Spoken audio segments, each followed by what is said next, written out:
लकीर को बिना मिटाए बीरबल ने छोटा किया। एक बार की बात है, बादशाह अकबर ने जमीन पर एक लंबी सी लकीर को खींचा। इसके बाद बादशाह ने बीरबल से कहा, बीरबल क्या तुम इस लकीर को छोटा कर सकते हो? बिना इस लकीर को कहीं से मिटाए। इस पर बीरबल ने कहा, जी हुजूर, मैं ऐसा करने की कोशिश जरूर करूँगा। बीरबल ने उस लकीर के पास ही एक और लकीर को खींच दिया। जिस लकीर को बीरबल ने खींचा था वह लकीर बादशाह अकबर के लकीर से काफी लंबी थी। इसके बाद बीरबल ने अकबर से कहा, देखिए मैंने आपकी खींची लकीर को छोटा कर दिया बिना उसे मिटाए। यह देखकर बादशाह अकबर बहुत ही खुश हुए। उन्होंने इसके लिए बीरबल को कई उपहार भी दिए। यह भी पढ़े हिंदी पहेलियां उत्तर के साथ। बीरबल की बुद्धि का माप। एक बार बीरबल बीमार पड़ गए। बुखार के कारण बीरबल के शरीर में बहुत पीड़ा हो रही थी। बीमार होने के कारण बीरबल कई दिनों से दरबार में नहीं आ पा रहे थे। इसको लेकर बादशाह अकबर भी बहुत ज्यादा परेशान थे। वह हर रोज दरबार में बीरबल का इंतजार कर रहे थे। बादशाह अकबर बीरबल से बहुत प्रेम करते थे। एक दिन वह खुद ही बीरबल के घर जा पहुंचे। जब बादशाह अकबर बीरबल के घर गए तो उन्होंने देखा कि बीरबल एक खटिया बेड पर सोए हुए हैं। बादशाह के आने पर बीरबल की आंख खुल गई। उन्होंने बादशाह को बैठने को कहा। तभी बीरबल को शौचालय जाना पड़ गया। बीरबल बादशाह को छोड़कर शौचालय चले गए।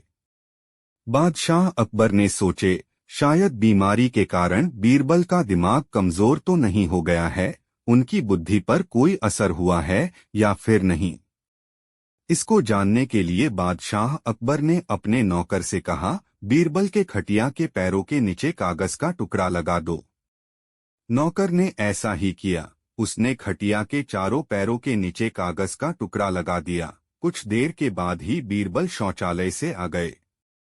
जैसे ही बीरबल खटिया पर बैठे तो उन्हें कुछ गड़बड़ लग रही थी। उन्हें समझ में नहीं आ रहा था कि क्या हुआ है या क्या हो रहा है, पर फिर भी उन्हें यह तो मालूम था कि कुछ तो जरूर है। बादशाह अकबर बीरबल से बात करने लगे। बादशाह अकबर बीरबल के ध्यान को भटकाना चाहते थे, लेकिन बीरबल बात भी कर रहे थे और इधर-उधर देख भी रहे थे। जब बादशाह अकबर से न रहा गया तो उन्होंने बीरबल से पूछा, बीरबल क्या हुआ है, तुम इधर-उधर क्या देख रहे हो? इस पर बीरबल ने कहा, पता नहीं मुझे क्यों ऐसा लगता है कि मेरा घर एक कागज के बराबर नीचे हो गया है या फिर मेरा खटिया एक कागज के बराबर ऊपर हो गया है। यह सुनकर बादशाह अकबर समझ गए कि बीरबल की बुद्धि अभी भी कम नहीं हुई है। पर बादशाह अकबर बोले, ऐसा हर किसी के साथ होता है जब वह बीमार होता है। बीमार होने के कारण तुम्हारा दिमाग भी सही से काम नहीं कर रहा है। इस पर बीरबल ने कहा, बीमार होने के कारण मेरा शरीर कमजोर हुआ है, न कि मेरी बुद्धि। मेरी बुद्धि अभी भी ठीक से काम कर रही है। यह सुनकर बादशाह अकबर ने कहा, वाह बीरबल वाह, तुमने आज साबित कर दिया कि तुम्हारी बराबरी का कोई भी नहीं है। यह भी पढ़े बेस्ट तेनालीराम स्टोरी और कहानी। राजा अकबर का गुस्सा। अकबर बीरबल की कहानी। राजा अकबर का गुस्सा। अकबर बीरबल की कहानी। राजा अकबर का गुस्सा। राजा अकबर को गुस्सा बहुत जल्दी आता था। अगर उन्हें कोई भी गुस्सा दिला देता तो वे छोटी सी छोटी बात पर बड़ी से बड़ी सजा दे देते थे। यह बात बीरबल को अच्छी तरह पता था और सिर्फ वही थे जो शहंशाह अकबर के गुस्से को शांत कर सकते थे। एक दिन की बात है, अकबर शहंशाह अपने ख्वाबगाह में पहुंचे तो देखा कि ख्वाबगाह के चारों दीवारें रंगी है। यह दीवारें बैगनी रंग की रंगी थी। यह देखकर उन्हें बहुत ही गुस्सा आ गया। उन्होंने सिपाही को बुलाया और पूछा, हमारे ख्वाबगाह के दीवारों के लिए यह रंग किसने चुना है? सिपाही को डर के मारे आवाज नहीं निकल रही थी। राजा अकबर को और गुस्सा आ गया और बोले, तुम जवाब क्यों नहीं दे रहे हो? तुम्हें कहने को लफ्ज नहीं मिल रहे हैं। सिपाही ने डरते हुए कहा, जहांपना, माफी चाहता हूं, यह रंग आपने ही चुना था। राजा अकबर बोले, तुम्हारी यह जुर्रत! हम ऐसा रंग कभी भी पसंद नहीं सकते हैं, और हमसे इस तरह से बात कैसे कर सकते हो? फौरन जाओ और उसको लेकर आओ जिसने यह दीवारें रंगी है। सिपाही चला गया। कुछ देर बाद सिपाही उस आदमी को लेकर आया। रंग करने वाले ने बादशाह अकबर को सलामी दी। राजा अकबर बोले, तो आ गए तुम? उस आदमी ने कहा, जहांपना, कुछ गलती हुई है क्या? अगर मुझसे कुछ गलती हुई है तो मैं उसे फौरन सुधार देता हूँ। बादशाह अकबर बोले, फौरन? तुम हमारे ख्वाबगाह के दीवारों का रंग फौरन कैसे बदल सकते हो? बताओ, हम जानना चाहते हैं। वह आदमी डरते हुए बोला, जहांपनाह, अगर आपको यह रंग अब पसंद नहीं है तो मैं इसे रात भर काम करके बदल दूंगा। बादशाह अकबर बोले, हमें यह रंग बिल्कुल पसंद नहीं है। यह रंग बिल्कुल घटिया है। हमें इस तरह गुस्सा कभी नहीं आता अगर तुम हमारी बात मान लेते और सही रंग का इस्तेमाल करते।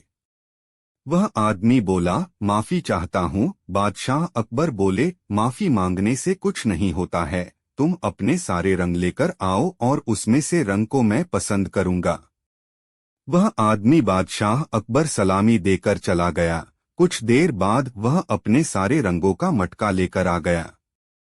जहांपना अकबर ने सारी रंगों को देखा, उसमें से हरे रंग को पसंद किया। जहांपना अकबर ने उस आदमी से कहा, इस बार कोई गलती नहीं होना चाहिए, वरना मैं तुम्हें यह रंग पीने का आदेश दे दूंगा। वह आदमी काफी डर गया। उसने डरते हुए कहा, ठीक है हुजूर, कोई गलती नहीं होगी। वह आदमी सारी रात मेहनत करता रहा, पुराने रंगों को छुड़ाया और नए राम को लगा दिया। अगले दिन राजा अकबर फिर से ख्वाबगाह में पहुंचे।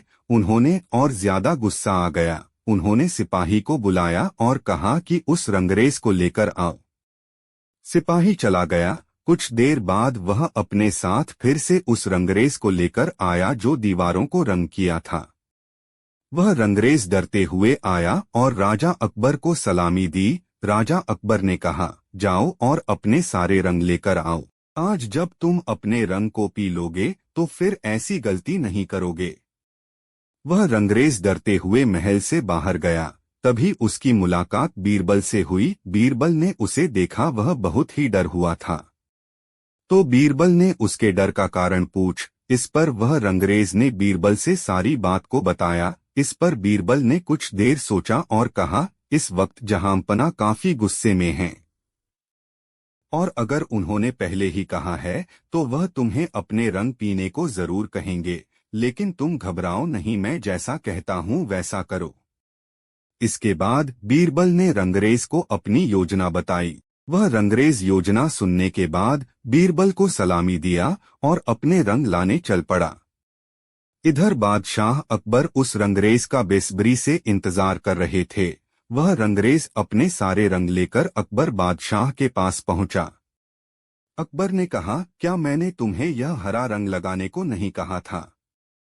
वह रंगरेज बोला, जी हाँ जहांपना। अकबर बोले, तो तुमने यह रंग क्यों नहीं लगाया? कोई बात नहीं, मैं जानता हूँ कि तुम्हें यह रंग कैसे याद रहेगा। एक बार यह रंग पी लोगे तो हमेशा याद रहेगा। राजा अकबर ने फिर से कहा, इसे रंग के मटके को पियो और जब तक कि हम तुम्हें रुकने को ना कहें तुम रंग को पीते रहना। वह रंगरेज काफी डरा गया। फिर भी उसने रंग के मटके को उठाया और पीने लगा।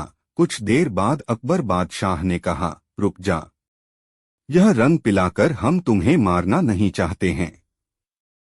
हमें यह उम्मीद है अब तुमने अपना सबक सीख लिया होगा। हम चाहते हैं कि तुम यह रंग लेकर इन दीवारों को रंग दो। रंगरेज बोला, जहांपना, अब कोई गलती नहीं होगी। यह कहते हुए वह रंगरेज चला गया। राजा अकबर ने सोचा, इतना रंग पीने के बाद वह रंगरेज 2 से 3 दिन तक बीमार तो रहेगा ही। अगले दिन जब अकबर ख्वाबगाह में पहुंचे तो उन्होंने देखा कि वह रंगरेज काम कर रहा है। यह देखकर वह भौचक्का रह गए। इस पर अकबर ने रंगरेज से कहा, तुम तो आज पूरा काम खत्म करने वाले थे और अभी तक तुमने तो पुराना रंग भी नहीं उतारा है। जाओ और अपना रंग लेकर आओ। वह रंगरेज अकबर बादशाह को सलामी दी और रंगों को लेने चल पड़ा। महल के बाहर निकलने पर रंगरेज ने एक सिपाही से पूछा, जनाब, अभी राजा बीरबल मुझे कहाँ मिलेंगे? इस पर उस सिपाही ने कहा, शाही बाग में जाकर ढूंढो, इस वक्त वह वहीं रहते हैं। वह रंगरेज बीरबल को ढूंढते हुए बीरबल के पास पहुंचा और बीरबल से सारी बात बताई। बीरबल ने कहा, डरो मत, मैं तुम्हें जैसा कहता हूं वैसा करो। इसके बाद बीरबल ने अपनी योजना को बताया। कुछ देर बाद वह रंगरेज बादशाह अकबर के पास पहुंचा। वह बोला, हुजूर, मैं सारा रंग लेकर आया हूँ।